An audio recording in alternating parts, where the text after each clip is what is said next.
Hey, I'm Alex, and you're watching the Alex Man videos. Hey guys, good morning, or afternoon, or evening, or whatever time of day it is. Hope it's going well. I'm Alex. Today I got my 4Runner here behind me. This 4Runner is a 1987 model, and it's powered by a 22RE 4-cylinder. So today I'm going to be showing you how to adjust the valves. These motors use an overhead cam and then a rocker and tappets to actuate the valves. There's no hydraulic lifters, there's no push rods or anything like that, but they are tappets and they're adjustable. They're not self-adjusting, so you have to do that every once in a while. By every once in a while, I mean like every 100,000 miles. If you have a stock truck and it's never been apart, it probably doesn't even need to be adjusted. Like really, I don't know, it's not a common thing that they go out of adjustment. But you can adjust them if you have excessive valve noise. You can adjust. Really, this video is going to be for people who are rebuilding their engines. You probably want to set it up right after you assemble your motor and get it started for the first time. That being said, the valve adjustment clearances on these motors are they're warm clearances or hot clearances. You want to set this with the engine warmed up. You want to take it out for a drive, get it nice and warmed up like you're doing an oil change or something. Some engines are specified, the valve clearances are specified cold, some are specified hot. 22RE, specified hot. Now the real reason I'm doing this today, I actually have a severe valve cover leak. So I'm going to be resealing it. I bought new gaskets. Got them right here, Felpro. Didn't go OEM. Felpro was cheap and it was right there. Stuff like this, you're probably not going to have an issue. And this kit, I might as well give you the part number here. VS50358R is for the 22RE, and that comes with the 4 seals and the half moon washers and the actual valve cover gasket. So I figured as long as I'm redoing that valve cover gasket, I might as well do a valve adjustment and show you guys how to do it. So let's dive into it. Okay, so here's the tools we're going to be needing for this job. Let's see, we'll need a 19mm wrench there. That's to rotate that front main pulley so we can get the motor to TDC. 12mm ratchet there. That's just because everything on these motors is 12mm. Also to get rid of that skid plate, or get the skid plate out of the way so we can get to that main front pulley bolt. Maybe some pliers and whatever to get the hoses and vacuum hoses and all that crap off from the top of the valve cover. 12mm and a flat screwdriver to actually adjust the tappets, and of course feeler gauges. You may also want to get some Permatex Ultra Gray. I really like this silicone sealant. But those half moon seals at either end of the head, if you don't put any silicone on the corners there, they will leak. So it's a good idea to have this stuff. Alright, so first thing we got to do is get all this auxiliary stuff out of the way from on top of the valve cover. Yours probably has more vacuum hoses. I kind of did a vacuum tuck. I moved all the vacuum switching valves to underneath the plenum and to the side of the plenum to make this valve cover, which I painted up real nice. It's kind of dirty now, but I wanted it to all look good. So you might have more vacuum hoses to remove, but point is, remove all of them.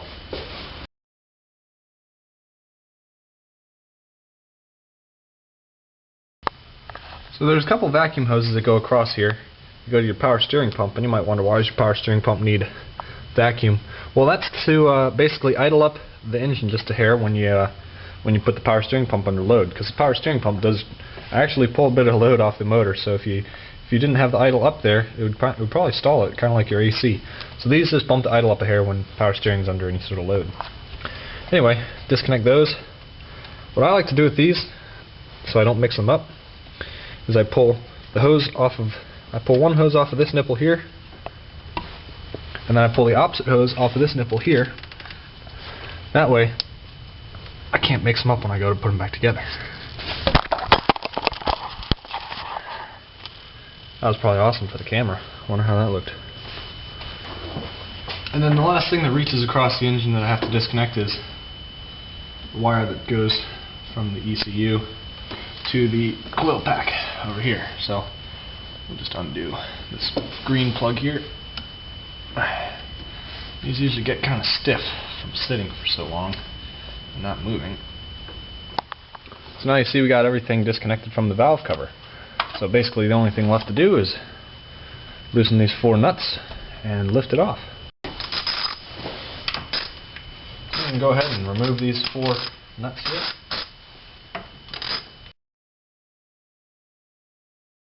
Sometimes these little seals here get kind of stuck to the head. You might have to work them off with some pliers or something. Just give them a twist and then they usually come off.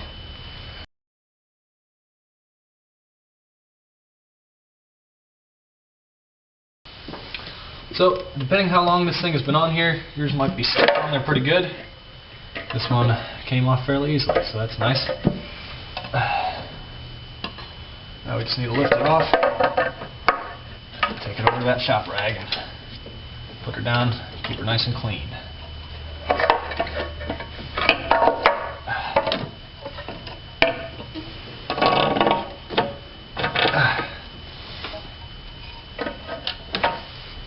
Okay. So down in there you can see my metal back timing guides. Timing chain looks good. And we can take a look at all the different cam lobes there. Make sure you don't see any strange wear patterns on any of the lobes. Everything in here looks pretty good actually, so pretty happy about that. Now obviously this is the inside of your engine, so keep it nice and clean. You don't want to be dropping anything in there. I ran a bunch of seafoam in the oil. About 100 miles ago I put it in, and I'm going to be doing an oil change right after this procedure, so we should be good in that respect. Also looks like I have a small coolant leak on my thermostat housing. You see all that that yellow stuff, that waxy looking yellow stuff, that's old, that's coolant that's leaked out. But coolant leaking from the thermostat housing, I don't want to say it's good, but of the coolant leaks that you could have, that's probably the better one. Water pump is a bitch to get to. Head gasket obviously is probably the worst. But yeah, thermostat housing, it's right there, 2 bolts. It's also kind of cool that bright link is lined up perfectly with the timing marks there. That only happens once every few rotations. That's not so if it's not lined up, excuse me. If it's not lined up, that doesn't mean your motor's timed wrong. It's really just there to help with assembling the motor, but it doesn't have to be lined up every single time the engine rotates. Because of the number of chain links and the number of teeth, it's actually probably not going to be lined up when you look at it, but in this case it does. Anyway, those timing marks, those 2 dots that you see right there that are stamped into that sprocket there, those need to be pointing straight up, and that's when you're at top dead center on cylinder number 1. Okay, so when you adjust the valves, you need to have the engine at top dead center. When you're at top dead center on cylinder number 1, those 2 timing marks right there will line up perfectly straight up. And that means that you're at top dead center on cylinder number 1. And when that happens, you'll also be able to adjust one other intake valve and one other exhaust valve. Then you'll rotate the crankshaft, which spins, remember, the camshaft spins half as much as the crankshaft. So you're going to rotate the crankshaft another turn, which rotates the camshaft half a turn. So now both of those timing marks there are going to be pointing straight down. You won't be able to see them. Then you'll adjust all the other valves. So first things first, let's get this motor to TDC. In order to get to that crankshaft pulley, it's easiest to remove the skid plate. So that's what I'm going to do.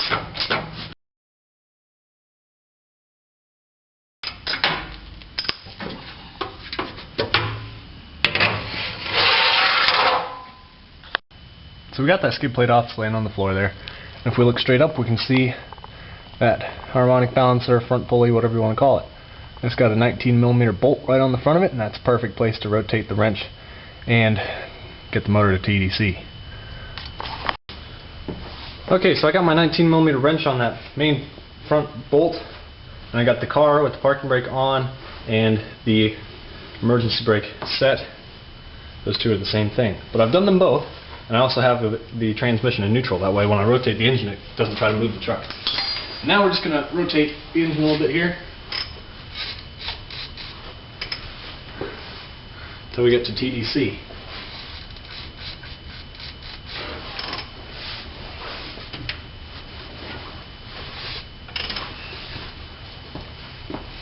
That looks just about right. Now, right directly in the center of your screen, you'll see a notch there in that front main pulley, and that needs to line up with the mark that is about 1/4 of an inch behind it to the left. You see that? And that's when the engine is exactly at top dead center. Now, that's close enough. We're not timing the engine here, we're not timing the cam. All we're doing is adjusting the valve clearances, so that's perfectly close enough. If you were setting the ignition timing or something like that, then obviously that big of a difference would make a difference, but here it does not. Okay, so now we're at TDC on cylinder number 1. This valve should be loose, and it is. By loose I mean it has to have some sort of clearance. I don't know how much it has right now, but it has some clearance. Both number 1 valves should be loose. Then on cylinder number 2, the intake valve should be loose. It is. The exhaust on cylinder number 3 should be loose. And all the other valves should be tight, meaning that you won't be able to move them at all. So both of them on number 4, exhaust 2, and intake 3 are all tight. And that's normal, that's how it should be, because those valves are open. And right now we're going to adjust the valves that are closed, which is both of them on number 1, intake 2, exhaust 3. This label here, some emission control information stuff, mine's really washed out and hard to read, but it does say intake exhaust clearance 8 thousandths and exhaust valve clearance 12 thousandths. It's very hard to read. Some vehicles might not have it anymore if you have an aftermarket or replacement hood, but there it is. It's also in the service manual, and it's all over Yodatech. So the first thing we need to do is we need to check the valve clearances to see if they even need to be adjusted. So to do that, you get the feeler gauge that corresponds to the valve clearance that you want. This one right here is an 8 thousandths, and 8 thousandths is for both of the intake valves, or all the intake valves. So I'm going to take this and just feed it in right between the top of the valve stem and the tappet. And this one's just a hair loose. I'm going to check this other intake valve. You want there to be a very slight amount of drag on it, but you don't want to be able to make this rocker move. It should be, with that feeler gauge in there, it should be perfectly tight with 0 clearance. But this one still wiggles just a hair, not even enough to hear it, but I can feel it moving. So this valve is a little bit loose, so we're going to have to tighten up that clearance. Now we're going to go to this next valve here, do the exact same thing. And that one also seems a little bit loose. So it looks like we got some loose intake valves. Alright, now we'll check the exhaust valves. I'm going to get out my 12 thousandths feeler gauge.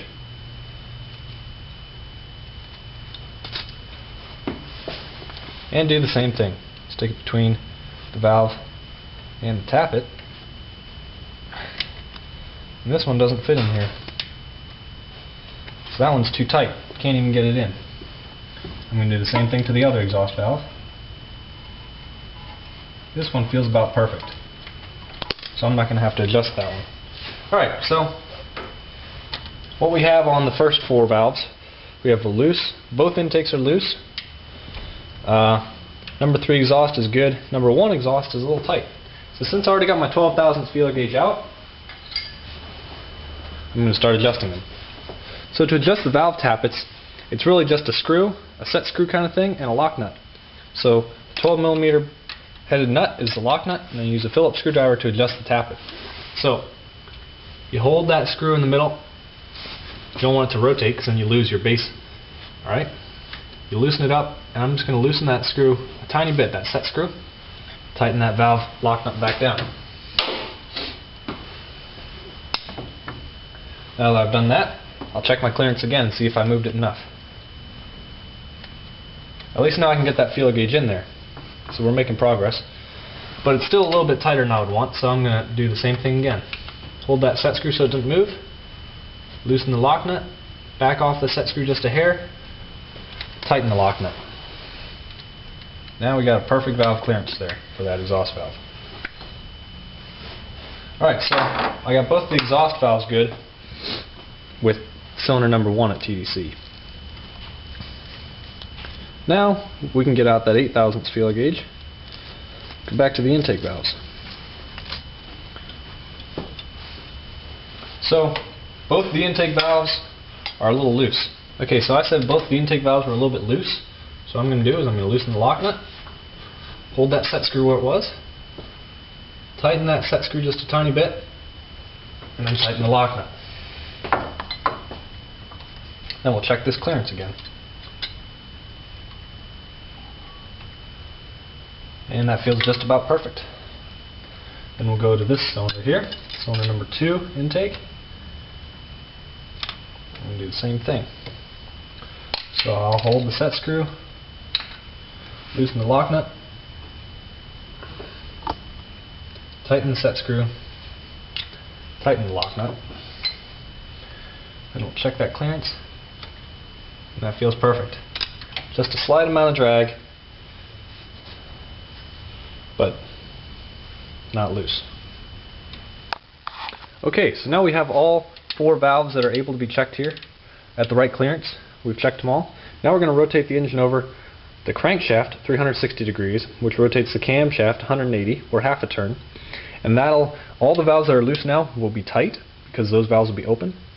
And all the valves that are tight now will be loose, because they will be closed, and we'll be able to adjust the remaining 4 valves. So these back 2 will be loose, this one will be loose, and this one will be loose. So I'm just rotating the crankshaft through its revolutions.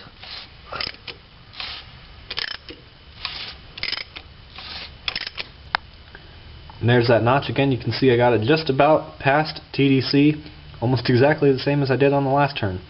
But like I said, that's good enough. It's not going to cause any problems for what we're doing here. Okay, so now we should have this valve loose, loose, loose, and loose. Perfect. So now I'm going to check the clearances on those. So I still got my 8 thousandths feeler gauge. Alrighty, we'll stick it in here, see what we get.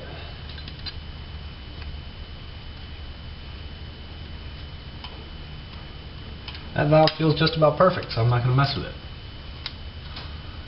Let's check the intake valve on cylinder number 4.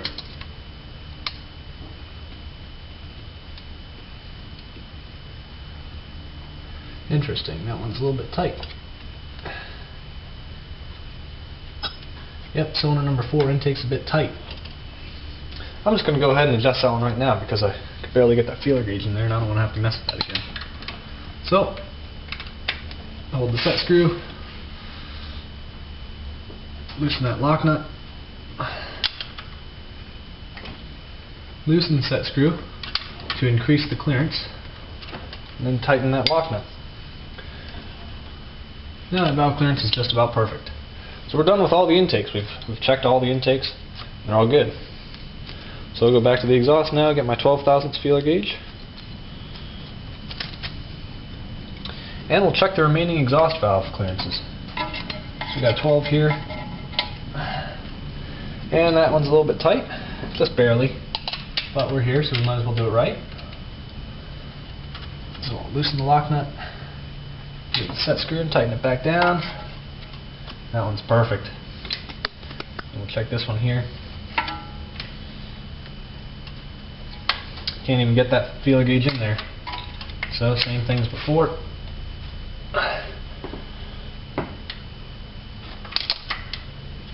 Okay. Still a little bit tight. That one was pretty tight, I guess.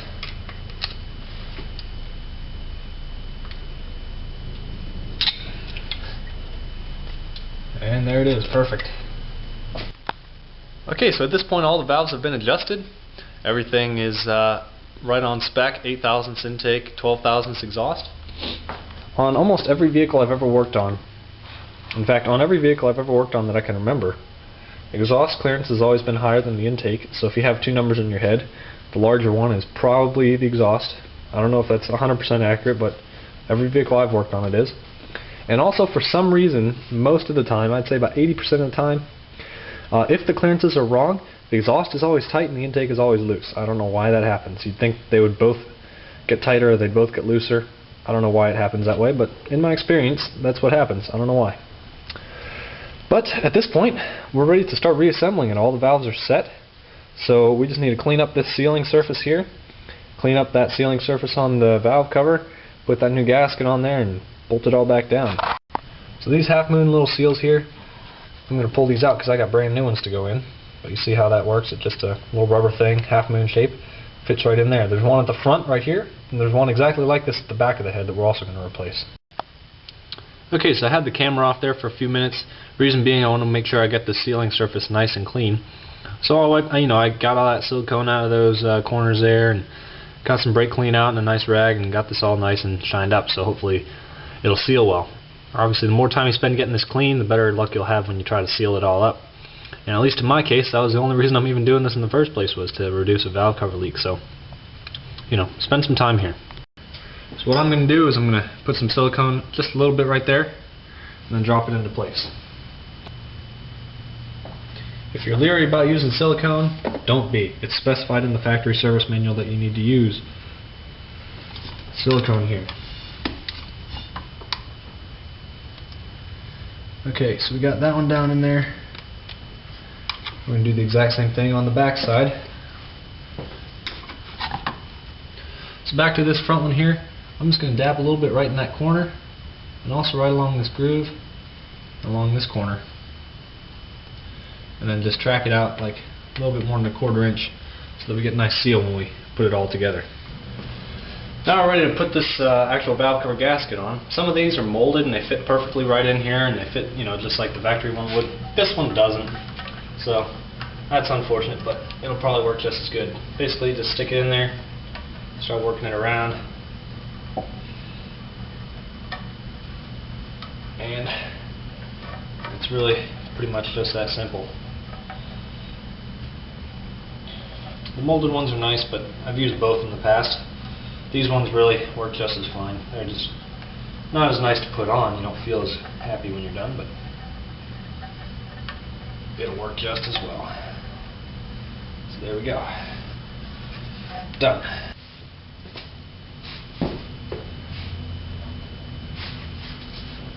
Okay, so now we're ready to put this valve cover back on.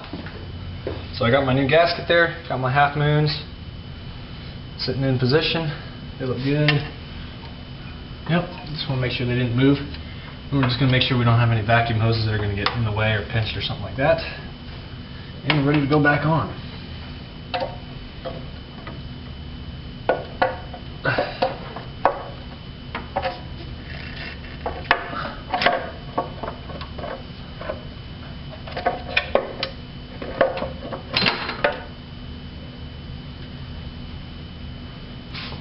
And then in that kit of gaskets, there's 4 of these little things, and these are the seals, the grommets that go on the nuts. Oh crap.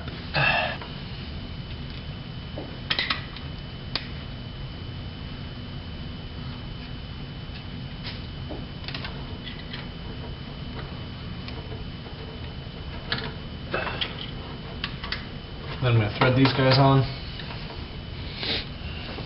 and we can start tightening them down. The torque specification on these is something like 7 foot-pounds. It's really not a lot. You don't want to tighten them down too much, otherwise they'll kind of crush and they won't seal as well.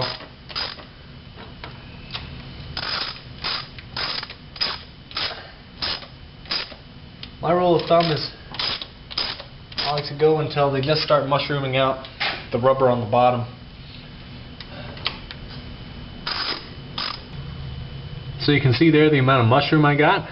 That looks just about perfect to me. I like to have all 4 of them looking like that.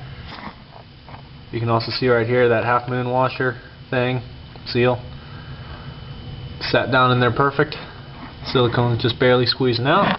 That's a nice professional job in my opinion right there. And at this point we're ready to start bolting on all the auxiliaries again. So I'm going to put that PCV valve back in, put this breather back on, and slide its hose clamp back over. Make sure to position that hose clamp this way. That way it doesn't cover up the Toyota. You want everyone to know that it's a Toyota. That's like even when the engine's totally covered in mud, you always wipe off that 22RE decal. That way everyone knows.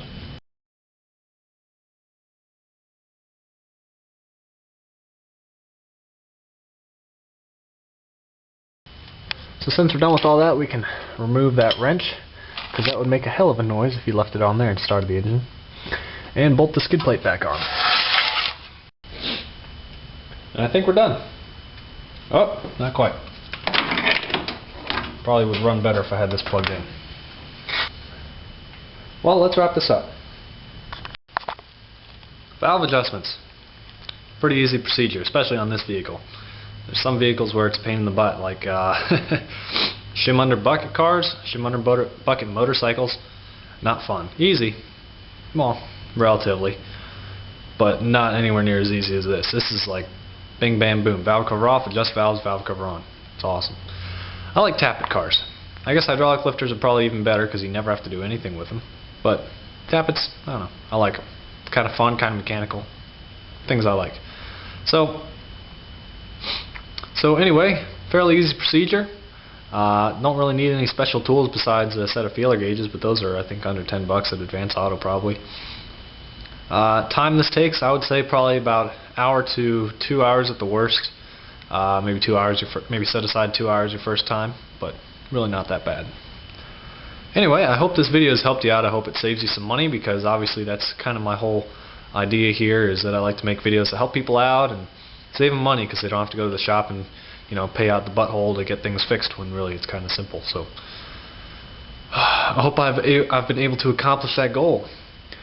If you have any questions or anything like that, make sure you post it in the comments. Send me a message if you have any video requests. Make sure you request them. I might be able to put them on and help you out. I am the Alex Man, and I hope you have a wonderful rest of the day.